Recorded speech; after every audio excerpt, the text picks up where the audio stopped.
Double ইঞ্জিনের সরকারের আমলে নিরাপদে নেই রাজ্যের বিধানসভার বিধায়কের সম্পত্তিও। আজ প্রকাশ্যে দিনের বেলায় সিপিআইএম এর বিধায়কের আগর বাগানের মধ্যে আগুন ধরিয়ে দিয়ে লক্ষ লক্ষ টাকার ক্ষতি করলো। তারা অনেকেই শাসক দলের বলে অভিমত প্রকাশ করেছেন।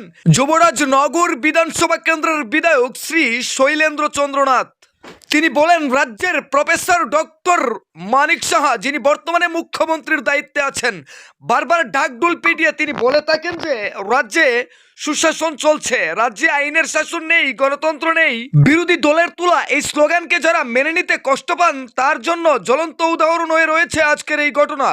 তবে বিধায়কের সম্পত্তির উপর দিনের বেলায় আক্রমণ, আগুন দিয়ে জ্বালিয়ে পুড়িয়ে দেওয়া, যদি আসামিদের ধরতে ব্যর্থ হয় পানিসাগর থানা, তাহলে মনে করব আমরা গোটা বিধানসভা কেন্দ্রটাই নিরাপদ নয়। এমনকি পানিসাগর থানার কাছে আমরা বিনম্রভাবে আবেদন করব, মোটেও কাল বিলম্ব না করে যাতে ওই দোষীদের গ্রেফতার করে দৃষ্টান্তমূলক শাস্তির ব্যবস্থা করা হয়।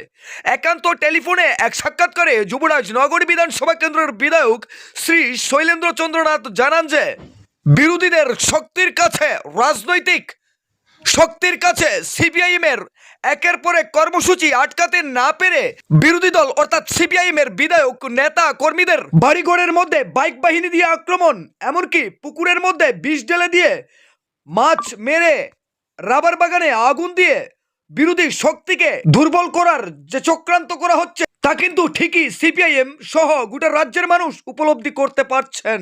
যুবরাজ নগর বিধানসভা কেন্দ্রের বিধায়ক শ্রী শৈলেন্দ্র চন্দ্রনাথ রাজ্যের মাননীয় মুখ্যমন্ত্রী প্রফেসর ডক্টর মানিক সাহাকে উদ্দেশ্য করে বলেন, যেভাবে বাইক বাহিনী, গুন্ডা বাহিনী এবং বিভিন্ন এলাকায় এভাবে অগ্নিসংযোগ, রাবার বাগান ধ্বংস করে দেওয়া, পুকুরের মধ্যে বিষ ঢেলে দিয়ে যেভাবে রাজ্যের শাসক বিজেপি থেকে শুরু করে রাজ্যের মুখ্যমন্ত্রীকে কালিমালিপ্ত করার যারা চেষ্টা করছেন, তাদের প্রতি যদি কড়া বার্তা এবং আইন অনুযায়ী ব্যবস্থা গ্রহণ করা না হয় তাহলে আগামী দিন তা বৃহৎ আকার ধারণ করবে এবং রাজ্যের মুখ্যমন্ত্রীকেই তার দায়ভার নিতে হবে।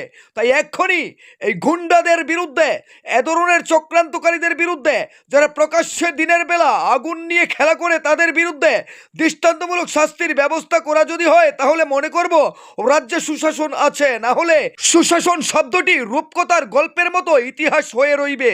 আসুন শুনে নেওয়া যাক লাল শক্তি নিউজ চ্যানেলকে দেওয়া এক সাক্ষাৎকারে কি বললেন যুবরাজ নগর বিধানসভা কেন্দ্রের বিধায়ক শ্রীযুক্ত শৈলেন্দ্র চন্দ্রনাথ। ব্যুরো রিপোর্ট, লাল শক্তি নিউজ। বলছিলাম, আজকে দুপুর দিকে যতটুকু আমরা জানতে পারলাম আপনার আগর বাগানে আগুন দেওয়া হয়েছে, এই বিষয়টা কিভাবে দেখছেন? আমরা এতদিন দেখতাম যে বিরোধী দলের কর্মীদের রাবার বাগান বা পিষাড়িতে বিষ দেওয়া, আজকে দেখলাম নতুন করে বিরোধী দলের বিধায়কের দিনে দুপুরে একেবারে আগর বাগানে আগুন। কিভাবে দেখছেন বিষয়টাকে? এটা নতুন নয়, এটা বিজেপি সরকার যখন 2018 সালে এসছে ত্রিপুরাতে তখন থেকে সেই কালচারটা আমদানি করেছে। যেদিন আমি বিদায় করেছি তার পর দিন আমার পরমাণুকানী রাবার বাগান জ্বালিয়ে দেওয়া হয়েছিল 2023 সালে। হ্যাঁ, ডের রেজাল্ট। এবং এই আজকের যে ঘটনা, এটা হচ্ছে আপনার 4th টাইম। তার আগে 3বার আমার বাগানে আগুন লাগানো হয়েছে। পলিটিক্যালি এরা এখানে আমাদের সঙ্গে ফাইট করতে পারছে না, তাই অর্থনৈতিকভাবে আমাকে লোকসান করার চেষ্টা।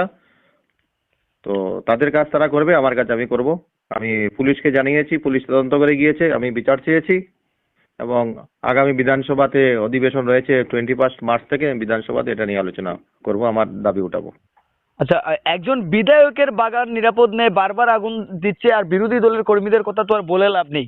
তো গোটা রাজ্যব্যাপী যে বিষয়টা চলছে, রাজ্যের বিধানসভায় তো দেবেন, আমাদের এই চ্যানেলের মাধ্যমে রাজ্যের প্রশাসনের যিনি সর্বোচ্চ অধিকারী বর্তমানে মুখ্যমন্ত্রী, আমাদের এই মুখ্যমন্ত্রীর প্রতি আপনার কি বার্তা থাকবে আপনি একজন বিধায়ক হিসাবে? মুখ্যমন্ত্রী, আমরা সবাই বলি মুখ্যমন্ত্রী ভালো, তো মুখ্যমন্ত্রী ভালো একজন এবং একজন সুশাসক তখনই যখন বলবো যে রাজ্যের জনগণ যারা শান্তিতে থাকতে পারে, যাদের সম্পত্তিগুলি রক্ষা করা হয়, তো তাকেই আমি সুশাসন বলবো। লেকিন বর্তমান যে মুখ্যমন্ত্রী রয়েছেন ওনার আমলে তো জনগণ তো সুখে শান্তিতে নেই। উনি সুশাসন বলছেন, লেকিন সর্বত্র মানুষ হয়রানির শিকার হচ্ছে, বাগান জ্বলছে, নিরীহ লোকদের ওপর অত্যাচার করা হচ্ছে। তো আমি চাইবো মানিক সাহাকে তথাকথিত বিজেপির দুর্বৃত্ত বাহিনীরা যেভাবে ওনাকে এই সমস্ত কাজের মধ্যে ইনভলভ করছে, এগুলি থেকে উনি যাতে বাইরে বেরিয়ে আসে। যারা করছে নিশ্চয়ই কোনো সাধারণ অংশের জনগণকে দিয়েই কেউ না কেউ করাচ্ছে, তাদের প্রতি কি বার্তা থাকবে? তাদের প্রতি বার্তা এই থাকবে যে জাস্ট আমি একটু এলাবোরেটই বলছি, যারা আজকে আমার বাগানে আগুন দিয়েছে তাদের একটা বড় অংশ আমার বাগানেই ওরা কাজ করে। আশেপাশে যারা রয়েছে বেশিরভাগ গরিব অংশের মানুষ দীর্ঘদিন থেকে আমার আগে আমার বাগানে, তারপর আমার ভাট্টাতে, অন্যান্য আমার যে কমার্শিয়াল সংস্থা রয়েছে ওইগুলিতে তারা কাজ করি, ওদের ফ্যামিলিগুলি চলে। এবং তাদের বড় অংশ আমাদের বাগ চাষে, আমাদের জায়গাতে বাগান করে, আমাদের ধান খেতে কাজ করে এদের ফ্যামিলি চলে। তো তাদেরকে দিয়ে, তাদেরকে পয়সা দিয়ে এই যে দুষ্টামি করাচ্ছে, বদমাশি করাচ্ছে, আজ নাও কাল কিন্তু এই রিপোর্টগুলি বেরোবে কে করিয়েছে, তখন তার জবাব হবে। ধন্যবাদ আমাদের লাল শক্তি নিউজ চ্যানেলকে আপনার মূল্যবান মতামত দেওয়ার জন্য। যুবরাজনগর বিধানসভা কেন্দ্রের বিধায়ক বীরেন্দ্র চন্দ্রনাথ, আপনাকে অসংখ্য ধন্যবাদ। নমস্কার।